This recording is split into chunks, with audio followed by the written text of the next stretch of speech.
안녕하세요. 여러분의 신앙생활에 질문을 던지는 채널 이다나TV의 이다나입니다. 오늘은 성경에 대한 이야기를 해보려고 합니다. 영상 시작에 앞서 저는 성경을 믿는 기독교인이라는 사실을 먼저 밝힐게요. 오늘 말씀드릴 내용이 일부 기독교인들에게는 거부감이 들 수도 있는 내용인데 제가 이런 내용을 말씀드리는 목적은 결코 기독교 신앙을 부정하거나 훼손하려는 것이 아니라는 걸 알아주셨으면 좋겠습니다. 여러분께서는 성경이 어떤 과정을 거쳐서 지금처럼 이렇게 한 권의 책이 됐는지 알고 계신가요? 저는 신학을 전공하기 이전에 성경은 사람들이 하나님의 음성을 직접 듣고 쓴 책이라고 믿었어요. 이걸 어려운 말로 축자 영감설이라고 합니다. 하나님께서 성경의 단어 하나하나를 알려주셨고 저자들은 그걸 받아 썼다는 거예요. 그렇기 때문에 성경은 그 내용과 단어에도 오류가 있을 수 없다고 믿는 겁니다. 아마 신학을 배워본 적 없는 기독교인들은 성경에 대해 이런 믿음을 가지고 계신 분들이 적지 않을 거라고 봅니다. 근데 사실 성경을 제대로 읽어보면 성경 자체의 모순과 오류가 상당히 많다는 사실을 알 수 있어요. 얘 또 기독교 까려고 이러는 거 아니야? 라고 생각하실 수 있는데 일단 한번 들어보시길 바랍니다. 성경의 모순과 오류는 나무위키에 검색해보시면 내용이 잘 정리가 되어 있어요. 그 중에서 대표적인 몇 가지만 소개해드리면 먼저 우리는 골리앗을 죽인 사람이 다윗이라고 알고 있잖아요. 사무엘상 17장 50절에 보면 이리하여 다윗은 칼도 없이 팔매돌 하나로 블레셋 장수를 누르고 쳐 죽였다 라고 기록되어 있습니다.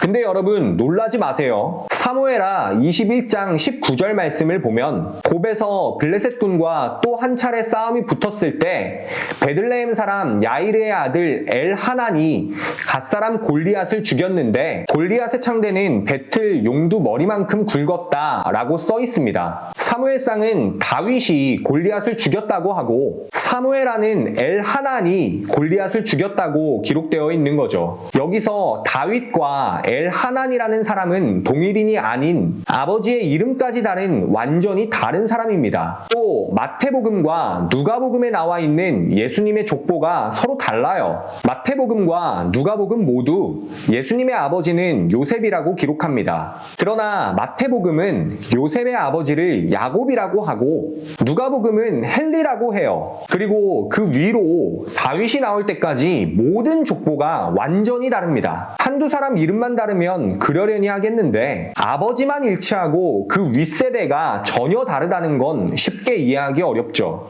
이외에도 성경 인물의 나이, 왕들의 통치 기간, 가족관계와 같은 사소한 기록부터 복음서마다 예수님의 사역 내용이 다르게 나타나는 등 성경 내용 자체의 모순이 수십 가지가 넘어요. 하나님께서 성경의 저자들에게 초자연적인 음성으로 말씀하셨다면 성경에 오류가 있을 수 없겠죠. 근데 성경에 이렇게나 많은 오류가 존재하는 걸 보면 성경은 적어도 하나님께서 직접 말씀하신 내용을 기록한 책은 아니다 라는 결론을 쉽게 내릴 수 있습니다. 보다 합리적으로 생각해 볼 때 성경은 성경의 저자들이 경험한 내용을 저자의 관점에서 기록한 책이라고 볼 수 있어요. 그렇기 때문에 저자에 따라 같은 사건이라 하더라도 기억이 다를 수 있고 기록할 때 실수도 존재할 수 있습니다. 또 성경을 번역하는 과정에서 의미가 변하는 경우도 있어요. 예를 들어 우리나라 말 중에 얄밉다 라는 표현이나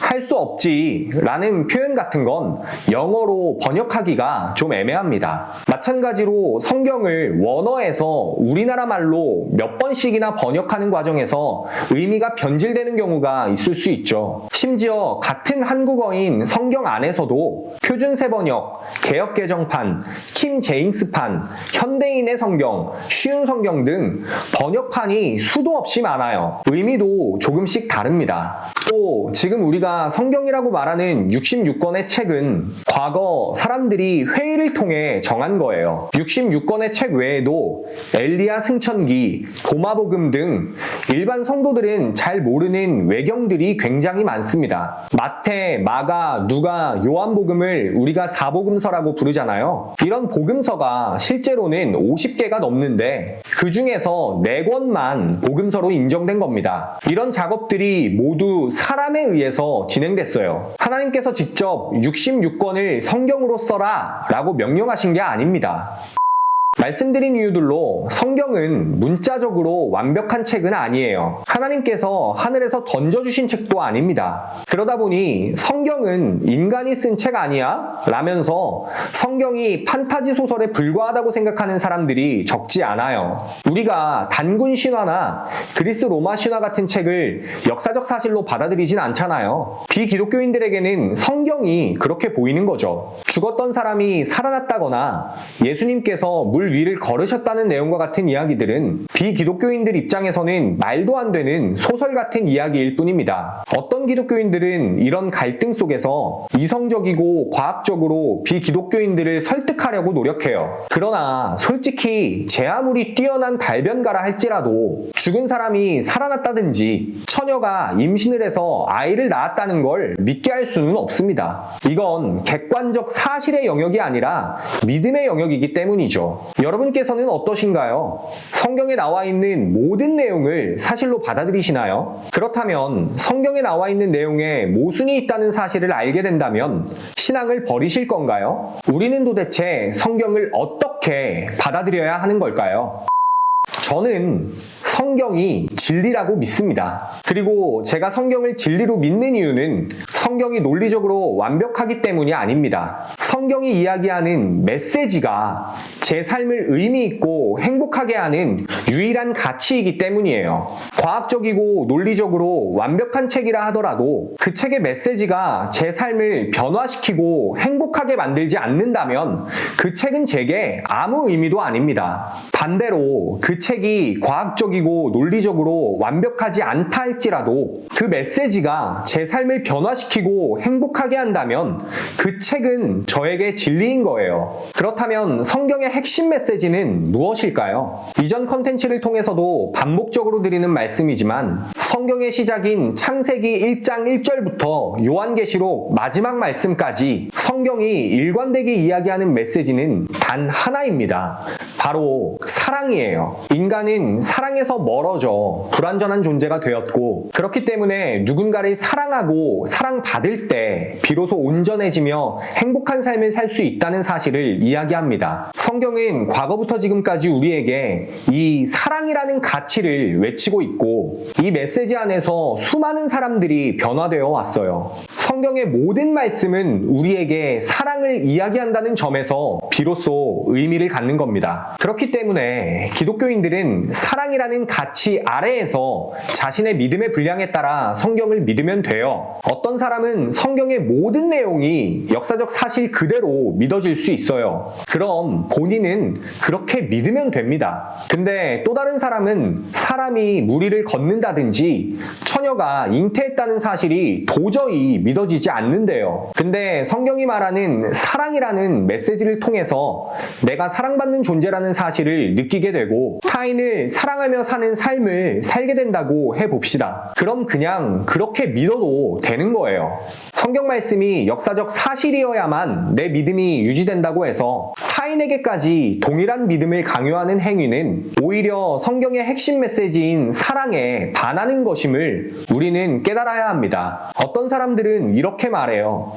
그럼 예수의 십자가나 부활 사건이 역사적 사실이 아니어도 상관없다는 거냐? 라고요. 개인적으로 저는 십자가와 부활 사건이 역사적 사실이라고 믿습니다. 그러나 설령 반박할 수 없는 과학적 증거가 십자가와 부활을 일어나지 않은 사건으로 증명한다 하더라도 저는 결코 기독교 신앙을 버리지 않을 겁니다. 아까 말씀드렸다시피 제게는 사랑이라는 기독교의 핵심 가치가 제 삶을 유일하게 의미 있게 하고 행복하게 하는 가치이기 때문이에요.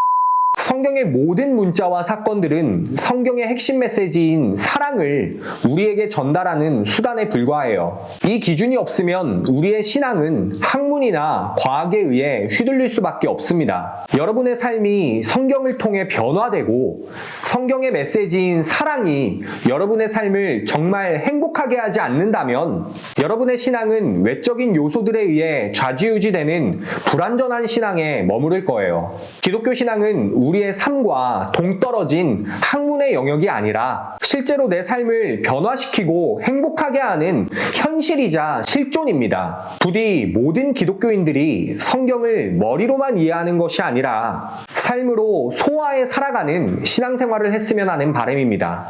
그래서 오늘의 결론, 성경은 불완전하지만 성경의 메시지인 사랑은 완전하다.